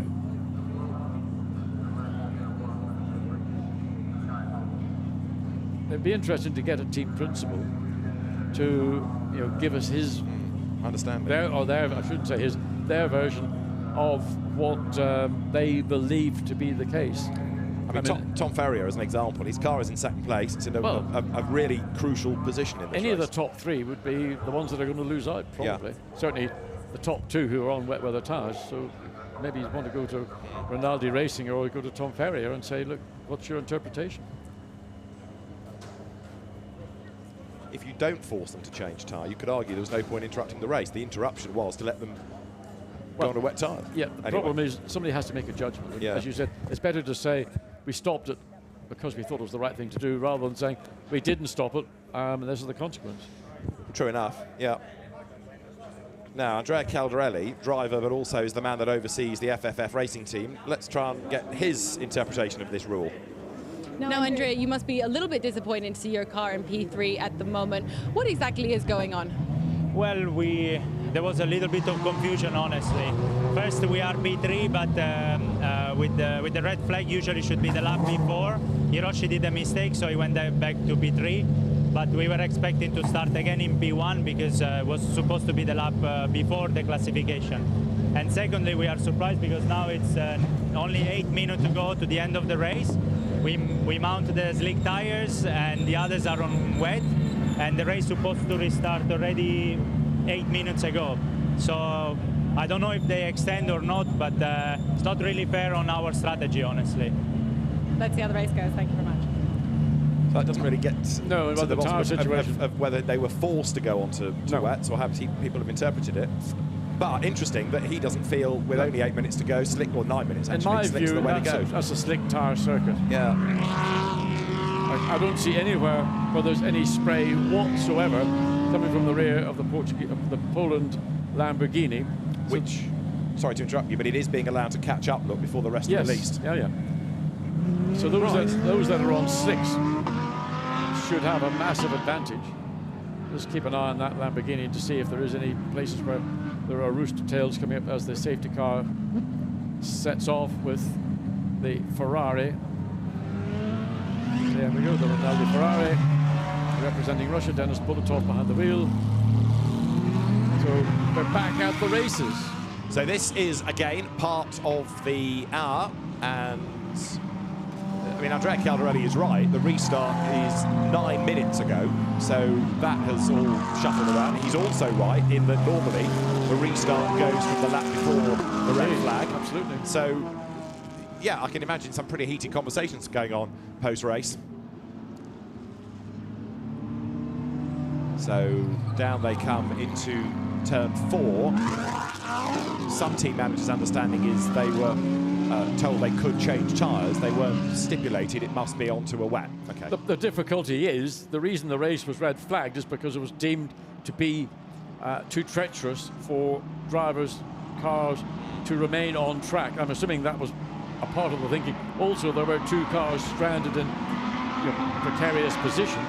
So the combination of a wet track, slick tyres, cars in difficult positions needing to be removed was, I believe, the purpose of throwing a red flag. All completely correct and laudable, but it has, I think, led to an element of confusion within the pit lane as to now, with the race getting underway, we've only got 7 minutes and 10 seconds go on a track that looks to be an eminently suitable track for slick tyres. And if you're on a set of wet weather tyres, you're going, well, the wipers are going in the Aston Martin, just coming up into turn 7, isn't it? Sorry, turn 8. Yeah. Andrea Caldarelli is half right in what he said, because it is the race order at the end of the last full lap. If the race is suspended during the pit window, well, the pit window was delayed, so that kind of cancels out that rule. So Oliver Grodowski, who is the race director, is overseeing all of this, and hopefully we're going to be back to racing on this lap, but there's only 6.5 minutes on the clock. Well, was the red flag deployed before the pit stop window opened? Yes. So not during it. Race extended by 21 minutes. The race is extended by 21 minutes, which is the red flag period. Well, that'll be a relief to a number of people. It might mean those that are on wet weather tyres on a drying track can claw something back, but it is a big ask. So here we go, safety car lights still on to the second lap behind that safety car. We come across to another 20 minutes, 21 minutes. So that is, for many people, a relief. For some people, it'll be, oh no. Well, exactly. And now, if you're on wets and the road is drying, you don't want to have 27 minutes on wet tyres, do you? You don't have to come straight in. Absolutely. And can you do it now while the safety car is out? Oh, dear, oh, dear, oh, dear. There's America back in the race, but how many laps down? That's 1 lap down. It's amazing. 1 lap down. Oh, goodness. You've got Spencer Pompelli behind the wheel. As we look at the very elegant Strictly Come Dancing tyre marks from big old Ramos's Audi that spun across the racetrack, popped the rear window, clipped the rear barrier, knocked the wing off. That was punch-board and counter-cycling that Audi. Didn't look right well, did it? That's for sure. There's Hong Kong. Paulet spun it, or went off the road in it. It's now Marchi Lee. Whoa, still slippery. Absolutely. Interesting all this, isn't it? Now, different drivers, greasy track. Yeah. And although the race is extended by 21 minutes, all of this is counting within the 21. So, yes. So we're counting down. We've got 26 minutes of the race finished. Or 26 and a half minutes, to be precise. So we're just over halfway. And we've been running for, well, just about an hour. Safety car in this lap. Even it nearly lost its tail end. Just turning in there to turn 9. So the safety car turns its way down through turn 9 now, the pace quickening, but it's hard to imagine if you are on wet tyres that you're going to be able to preserve P1 or P2 until the very end of the race. Now, assuming that these two haven't changed out of our sight, they are up against it, to say the least. I think Govan needs to be a little bit cautious. He's running so close to the back of Bulletov and the Ferrari. Now, you're not meant to accelerate and brake, but you need to give yourself that little bit of margin in these sort of somewhat marginal conditions. As we look from the 3rd place, Lamborghini of Japan. Well, that's in the box seat, isn't it, yeah. right now? Akio Sasahara is a quick driver. So we're about to go racing then. The green flag is ready at the start line. In comes the safety car. The GT Cup Race 1 in the FIA Motorsport Games is back in business after a 21-minute hiatus, but here we go racing once more, and then on what is certainly not a wet but a greasy road. Wet tyres, gap back, a slick shod battle pack rumbles across the line, and right now Ferrari leads the way, but there, change for third place as Christina Nielsen goes ahead of Ukio Sasahara.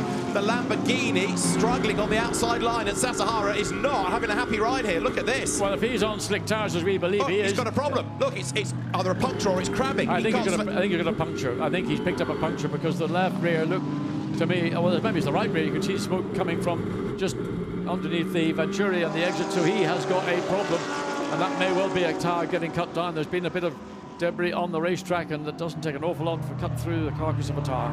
But on the restart lap then, Japan in real trouble. We've now got number 99 under investigation for causing a collision, that being Miguel Ramos. Out wide there bounces Chinese Taipei all over the curbing. That's Evan Chen, the Lamborghini Super Trofeo Asia champion. So people are really struggling for grid on this restart lap, apart from at the moment the two on the wet tyres, and Japan's chances have just disappeared. Wait and see, they're going to have to come into the pit lane. There's nothing more they can do. So still a bit of racing going on in the midfield pack. The 88 fighting its way around, attempt to racing Nico Verdonk, and he is plenty racer. As you can see, trying to deal with the Ferrari.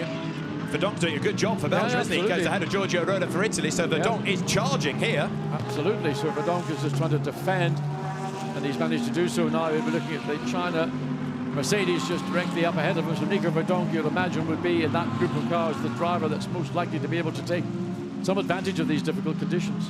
Right, so end of the lap, it's Russia ahead of Turkey, then a gap back to up into third place now at Thailand. So Kandidi Kusiri is up into third, fourth is Denmark, fifth is Germany, sixth is Taipei.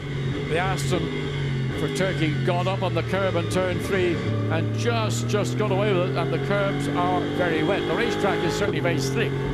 Drive-through for Italy for causing a collision, so that's against America, despite what we were looking at. Well, I'm surprised at that. And there's the right rear, and there's no tyre left, it's just running on the rim. So where did that occur? We didn't see any reason. This is how Denmark slithered out wide, and there you've got the end of the replay of Sasahara. We'd seen it on the onboard. Yeah, it happened just pretty coming into turn 1, turn 2. Look how hard he's having to fight the steering wheel to keep the car tracking in a straight line. So that's Turkey in strife. It had just got the lead, and then Guven is off the road.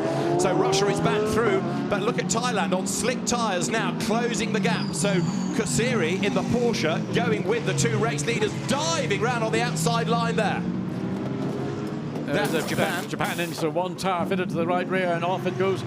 So the advantage, assuming we don't have any further rain, and of course assuming that Turkey and Russia don't get embroiled in a punch-up on the racetrack, because they've been all over each other in this return to the actual race itself, trying to get ahead.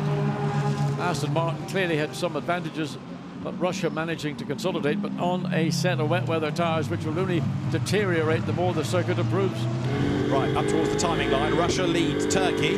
It has been all a bit touch and go on that lap, but over the timing line they go, and it's still the Ferrari from the Aston. It's Russia from Turkey. It is Denis Bulatov from Ayhancan Guven. Third is the Thai Porsche of Kandidi Kusiri, and his lap time's looking very good indeed, quicker than the race leaders. Now Christina Nielsen for Denmark is fourth, Alfred Renau for Germany fifth, Nico Verdonk sixth. He's 5.6 seconds off the leaders. Belgium could yet be on for a win in this. Well, the two leaders are being very tippy-toe indeed. You could hear the Aston going through turn 3, nowhere near flat. So that gives you an indication that the track isn't wet, but it is that nasty slick condition which doesn't suit either the wet tyre or the dry tyre particularly.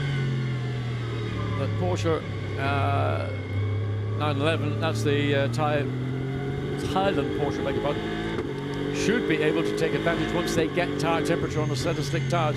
So watch for that grey Porsche to dive down. Oh, yo! That's Guven for Turkey you're riding with, and he's nearly off at 9. And I just wonder where the Porsche was. I can see the headlights in the mirror, which I assume was there. We are, the headlights are on the Porsche, other cars not running their headlights. But there, look, you've got Denmark and Germany in that battle pack as well. And Nico Verdonk for Belgium on his own. He's almost up with them, so it's going to be 6 for the lead in a moment.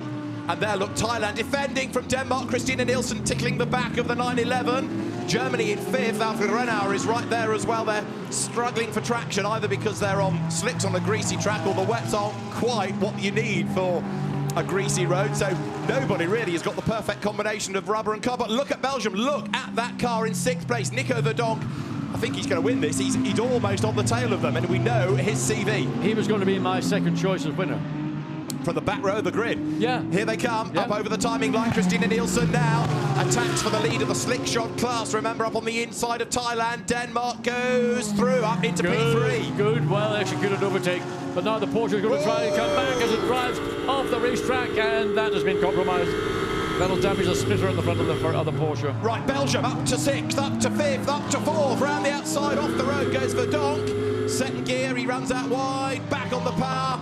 Now he makes his move up against Alfred Renauer, so Nico Verdonk makes the move. He's squeezed off the road, he's on the grass. Nico, hang on, he's just got it back onto the black pit. He is absolutely charging. Absolutely charging is the very word. And did get squeezed wide onto the grass, but he didn't give up. He kept at it, but he eventually had to bail out of it because coming into the braking zone into turn 7. So here we are, they're all bunched up as now Christina Nielsen is under attack for her 3rd place from Germany. So Denmark, Germany, Belgium, slicks. Look at the drive out of the corner, the Honda for Denmark. At the inside goes 2nd. Yeah, absolutely. That's the difference between the slick and a wet weather tire. There's Germany, slicked, outside line. Renauer almost running out of road. Einstein Guven is a sitting turkey here as they all swarm all over the back of him. Alfred Renauer goes to the outside almost of Denmark. So Christina Nielsen goes for the race lead. Verdonk round the outside of Guven for Turkey. That will put him up one further place. Well, I mean, it is, you couldn't have made this up. Circumstances of this race have absolutely changed the event on its head. Christina Nielsen clearly running quicker than race leader Dennis Bulletov, and Bulletov is just going to be sitting there. Down the inside goes Nielsen, looking for Verdonk, trying to do all he can to get through the Porsche. He wants to get ahead of this gaggle of cars because all they're doing is, look, the Ferrari's going to fall further and further back as those wet weather tires just deteriorate. Verdonk now slides up into what is now 3rd place. That's right, he's having a go at Alfred Renauer. So Christina Nielsen is the race leader for Denmark, and Dennis Bulletov on his wet slips back into 4th place. 5th is Turkey, and 6th now is Thailand after they off. That car should also gain ground before the very end. So right now, Christina Nielsen leading for Denmark, Germany 2nd, Belgium 3rd. Nico Verdonk in the very patriotic, there it is, Audi from Attempto Racing, Arkin stable, sets off in pursuit of the Team Germany Porsche as they climb the hill up towards us with still 16 3/4 minutes to go. So anything can yet shuffle in that top 3. It's going to be maybe slightly more difficult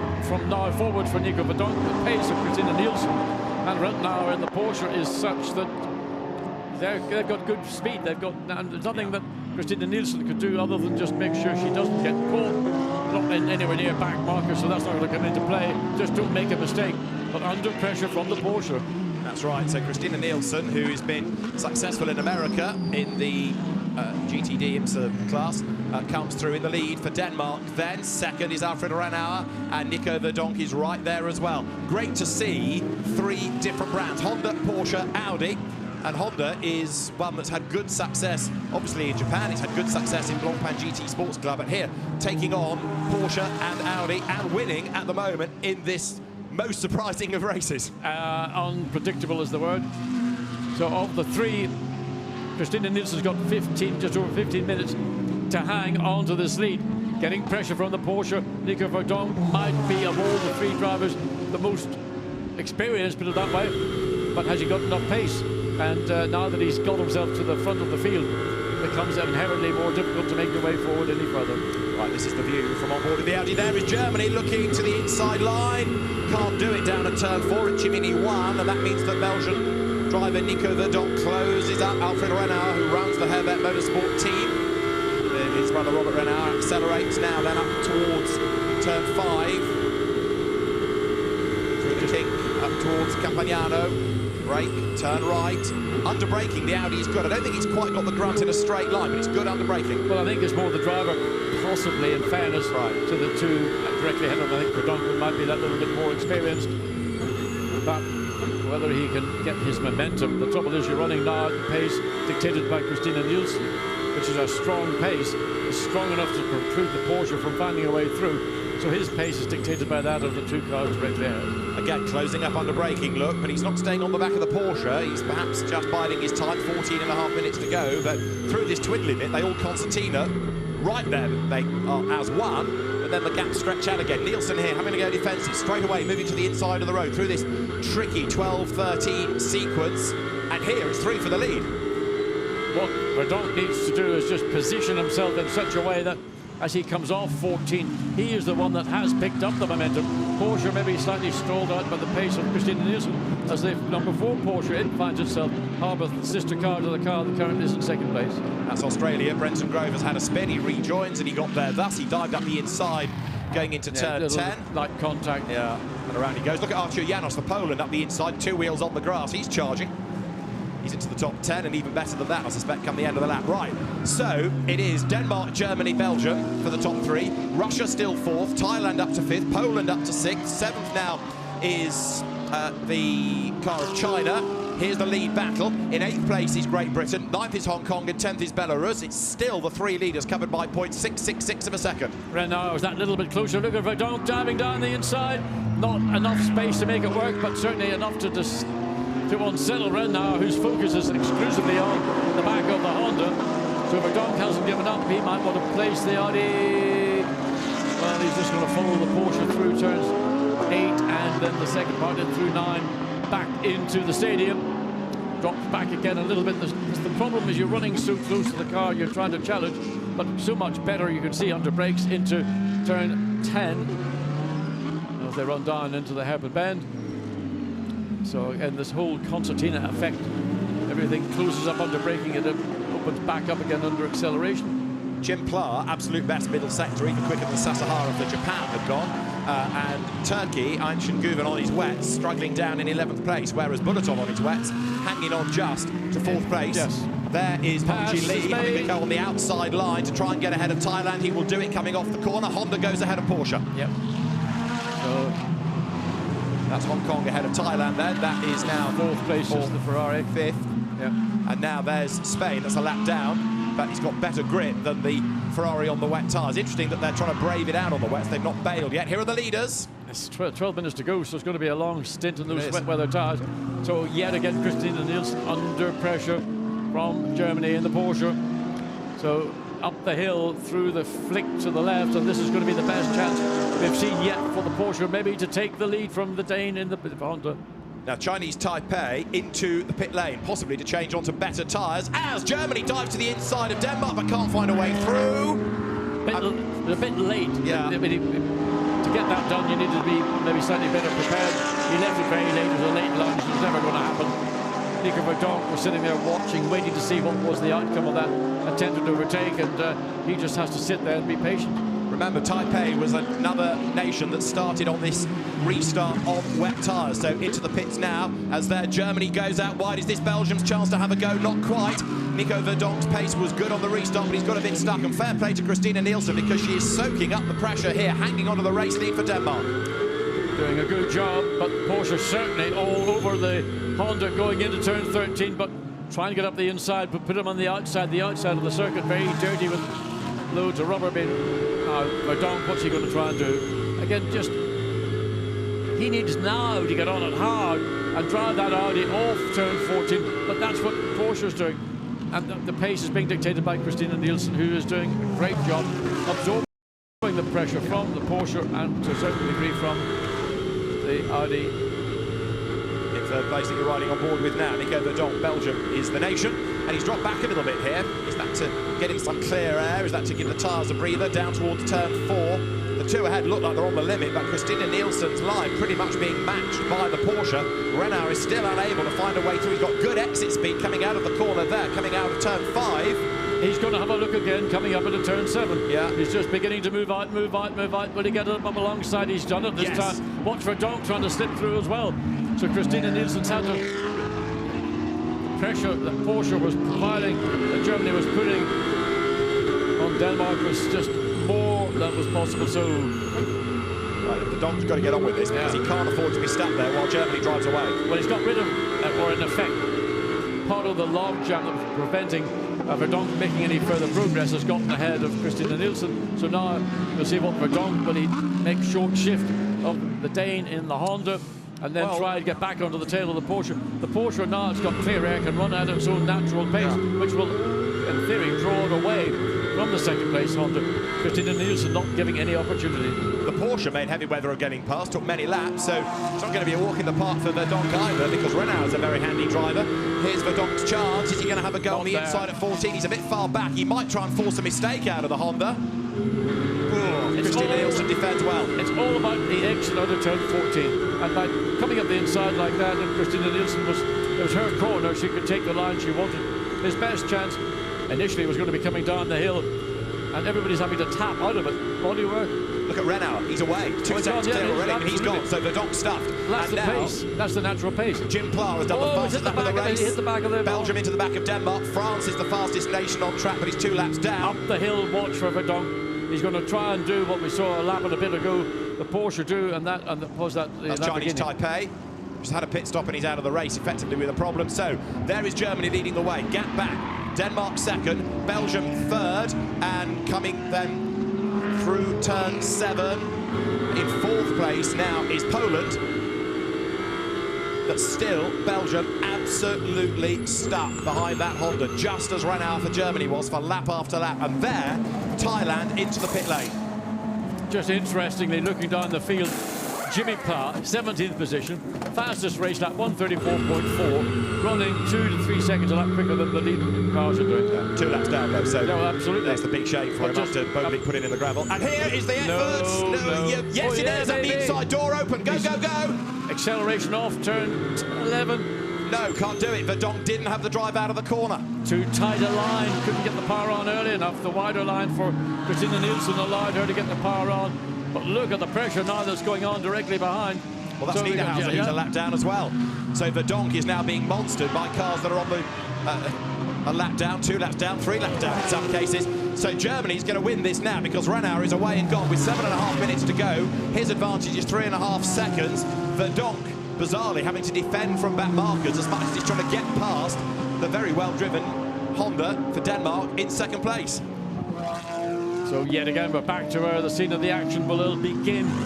So on the climb out of turn 5, up the hill, then into the big braking zone into turn 7. So not close enough behind, but in danger for the Swiss Lamborghini to try and get up and become a player in a race that isn't anything to do with him. Niederhauser is 3 laps down for Switzerland, and Nico Verdonk again has a look on the inside of the Honda as much as he's trying to defend from that Lamborghini. He doesn't want that between him and Denmark because then he's got no chance of getting past the Honda. Absolutely not. I mean, and sometimes you wonder what's the point of a car that's so far behind to become involved in a battle that's not his race and could have a bearing on the outcome of the final podium positions.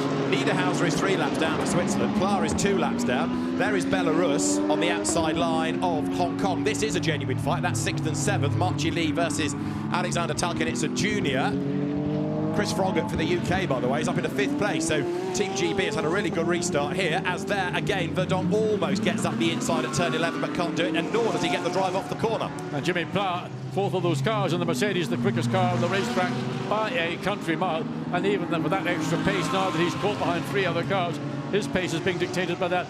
So Verdonk has to go defensive to stop. Whoa, Niederhauser trying to go the long way around, has to concede.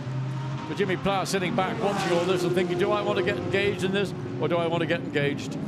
So the gap widens 2nd to 3rd, and the gap widens 1st to 2nd as well. 4.4 seconds away now is Alfred Renard. There through goes 2nd and 3rd, followed by 18th, followed by 16th. That's the order. 5 minutes and a bit remaining. So we're on lap 26. It's been a long race, an hour race that's lasted an hour and best part of 20 plus minutes. Yeah. Again, Verdonk having a look to try and get past Nielsen, but to no avail. 5.5 minutes remain as the cars storm up the hill. So Jim Pla, whose car lost 2 laps by being in the gravel, courtesy of Jean-Luc Bobelic, tries to find a way past Patrick Niederhauser. That is the Evan Chen-driven Lamborghini heading for Chinese Taipei down the pit road again after a troubled race.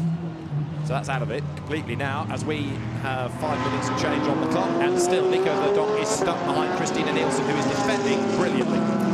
Never really put a wheel wrong all through the period since this race got back underway, and she's had pressure aplenty. But Nico Verdonk isn't able to really close down into this through turn 10. down into turn 11. If Christina Nielsen can use the defensive line, she didn't even need to use it that time. It's a question of who can get on the throttle a little bit earlier. Jimmy Pla now trying to find a way past Patrick Niederhauser in the Lamborghini for Switzerland. And then out of the race, but providing an amusing distraction. You can see the dry line now pretty much there. That's the racing line as well as the dry line. I mean, Niederhauser is being lapped by Pla effectively because in a lap adrift of him. Through goes Alfred Renauer with this lead building all the time. Ukio Sasahara has just done an absolute best in the first sector for Japan, so he might get the fastest lap of the race back here. Through goes Denmark second, Belgium third, Switzerland 18th, France 16th as they go through the Curva Grande once more with 4 minutes on the clock. Verdonk hugely frustrated here. The fact the car is heading for the podium from the back row of the grid is impressive, but had he been able to get past the Porsche rather than the Porsche get past the Honda, it could have been a different scenario. So there is Renauer for Germany, doing a very good job indeed, building this gap up front, and Verdonk is running out of ideas. He's just running out of straight line speed. He hasn't got the performance up the hill into turn 7, which is the place that most people seem to find is the best opportunity. Either you get the long way around and try and out-drive. Jimmy Pla dives down the inside of Niederhauser, but is there going to be contact between the Mercedes and the Lamborghini? It's a bit elbows out, isn't it? I think it's going to be a long way around the outside of the corner for Niederhauser, so he's getting up that position. So that'll a momentary relief for Verdonk, but now Jimmy Pla and the Mercedes, by far the quickest car on the racetrack. Either you let him go, let him clear, and then just take all the pressure off, or focus on what you've got ahead of you and let Jimmy Pla work his own plans out. So again, Verdonk for Belgium on the back of Christina Nielsen for Denmark out of turn 13. Jim Pla storms along behind them. He had done, but not anymore, the fastest lap. Ukio Sasahara for Japan, who is, of course, on the lead lap. 12th has now done a 1:34.217, so Japan is the quickest nation. Sasahara closing on Bulatov, and he's going to get past him easily. He's 1.4 seconds back, and he's much, much quicker, of course. Slicks versus wets. So the Japanese Lamborghini storms through the order after its enforced second stop, and now Verdonk's going to have another go. Wide down towards the first down, but he's thrown the car down in time. No, he can't, he's off, he's off, he's off! Never was going to stop. Never in a month of Sundays was he ever going to stop. Jim Pla goes ahead, Nico Verdonk, one up and one down. Well, maybe we'll see what happens now. Jimmy Pla behind. We've got 2 minutes, 15 seconds. So we'll finish this lap and one more lap, and that'll be this race complete. So Verdonk has thrown everything at this. Here it is again, John. He never, ever had a chance of doing anything. Look, he should have been on the brakes about 30 metres beforehand. No chance whatsoever. But, you know, you can't blame the guy for having a go. He was battling Christina Nielsen for what, the last 15, 20 minutes. Here we go. Who's down the long way round? He just hadn't, the car couldn't slow down. Didn't have the capacity to slow down enough. Christina Nielsen must be laughing all her way back up the hill to turn 7, thinking, well, I've seen him off now. That's the pressure removed. And please don't shout track limits, anybody. He had to have a go, didn't he? So now he's stuck behind Jim Pla. So life's got even worse for Nico Verdonk because he's not only not got past the Danish Honda, but he's also stuck behind the French Mercedes, and the race leader is about to go onto his last lap. So Germany, Stefan Göring did the first stint. The car started on the 3rd row. Alfred Renauer will bring it home. There is the car with the fastest lap of the race to its credit. Ukio Sasahara, Hiroshi Hamaguchi, who led early on, a punctured tyre, and it'll come onto its last lap soon. But Sasahara currently is in 11th place. Yeah, but he's just driving the wheels off the Lamborghini to try and get some consolidation. They got that tyre cut down, and he's certainly doing the best he can in a circumstance which is very disappointing. Car started in pole position, my choice to win the race. Nobody would have predicted the circumstances that we've had to contend with here this afternoon. So up the hill, and now Niederhauser trying to get past Verdonk. He's on the inside as they come up the hill through the curve into turn 7, but he's on the wrong side of the racetrack if he thinks he's going to make it stick. Christina Nielsen then hanging onto the place, still for second. And if there are 2 back markers between her and Nico Verdonk, then that is absolutely golden. Bodywork flaps on the Lamborghini up the curb, coming out of 7. But Niederhausen's got position going into turn 8 and 9. He's taken that away from Jimmy Pla, from Nico Verdonk. So Belgium still 3rd, despite being overtaken. But what that means is it's got no chance of taking 2nd place. However, hats off to Germany. just got on with the job quietly, helped, yes, by the suspension of the race, but Alfred Renard is going to bring it home, and this is a win that's come pretty much out of nowhere. Absolutely, but in circumstances that we've had this afternoon, that's what you get. Unpredictability, a great drive by the Germany entry, and Porsche 991 takes victory. As you point out, David, unpredictable, but nonetheless very welcome. Well, it's been a lively hour and lots over the timing line. Germany wins race 1 in the GT Cup of the FIA Motorsport Games. Alfred Renard and Stefan Göring ahead of Denmark for Christina Nielsen and Jens Müller. Third, Belgium from the last row of the grid, Louis Machiels and Nico Verdonk. And then fourth, it's going to be Poland. Artur Janos goes through with Andrzej Lewandowski. Fifth, Great Britain, Chris Froggatt and Flick Haig. Sixth will be Belarus, possibly, because the Talkinitsas should be next ahead of Hong Kong. There is Belarus. Hong Kong is going to be 7th. Marchi Lee brings the car home in 8th place. It will be number 70, China. Eric Zhang goes through. Then for 9th place, it's going to be Italy. Giorgio Roda brings the Italian Ferrari home. And to round out the top 10 is Australia. That's Brenton Grove, despite a spin. 11th will be Japan. Fastest lap to Sasahara, 1:33.7. 12th, Russia. And then a lap down, Turkey. The other car that, of course, started on wet. So Ayşen Güven struggled. You get a point for your position, so 1 point for Germany, and it's the smallest number of points that will determine the front of the grid for the main race. It's 2 races plus the main race. Well, you could debate the stoppage, the need for it, the rule book, and all of that, but when the cars were racing, they gave great racing. Well, that was, having 3 cars battling for the lead, and then having 2 cars that are laps down getting involved. I'm not a fan of that kind of circumstance, but they were having their own battle, and they felt that the pace of those cars around them that were in the lead 3 were not as strong as their laps were, particularly in the case of Jimmy Pla, but also Patrick Niederhausen. Right, cars will head back to the pit lane, and Alfred Renard and Stefan Göring can celebrate, but had that been a race where everybody had to worry about tyres in the pit window, had we not had the safety car just before the window opened, could have been a very different situation indeed. But as it is, the race is the race is the race. The result is Germany, Denmark, Belgium, the top 3. And bearing in mind that Germany started 5th, Denmark started 7th, and Belgium started 21st, that's your podium. That's quite a result. Let's confirm it. Germany, Porsche, victorious. Denmark, Honda, 2nd. The Audi of Belgium, 3rd. That is the top 3 at the end of GT Cup race 1. 4th, Poland, despite almost being a lap down at one stage. Great Britain out of nowhere up to 5th, ahead of Belarus. Hong Kong 7th and China 8th. Italy, Australia 9th and 10th. Then Japan, a second pit stop with a puncture, but the fastest lap goes to the Lamborghini. Russia 12th, having led on the restart. Turkey 13th, a lap down on the wrong type of tyre. 14th, Thailand, and 15th, France. And then for 16th, 2 laps down America, 2 laps down 17th Spain, and 3 laps down after problems the Swiss team with Lamborghini. We lost Chinese Taipei, Malaysia, Portugal and Kuwait out on the very first lap of the race. There is going to be much to discuss. Let's look back at some of the highlights then of GT Cup race 1. It all blasted away with Hiroshi Hamaguchi taking the race lead, and the cars pouring their way down into the first few corners, with the field having an early safety car period with the Q8 Aston Martin in the wall. We lost early Albert half. Then we lost Portugal. Miguel Ramos squeezed onto the grass, had a big loser. Around he went, bang, into the barrier. That took the rear wing off, and he was out of the race. Almost out of it when Hong Kong, as Paul Litt dived up the inside of the Malaysian Porsche through the gravel and scrabbled his way back onto the circuit. Then the rain came, and the first of the big spins, the significant spins, was Spain. Around went Alvaro Rivera, into the gravel went Jean-Luc Boberling. That brought out the safety car, but as the rain increased, so the race was stopped. There were driver changes and tyre changes, and then the restart procedure had to go through. And by the time we got ready to go again, it had stopped raining, it was drying, and people went back onto slicks. So the top 2 in the race, Russia and Turkey, were on wets.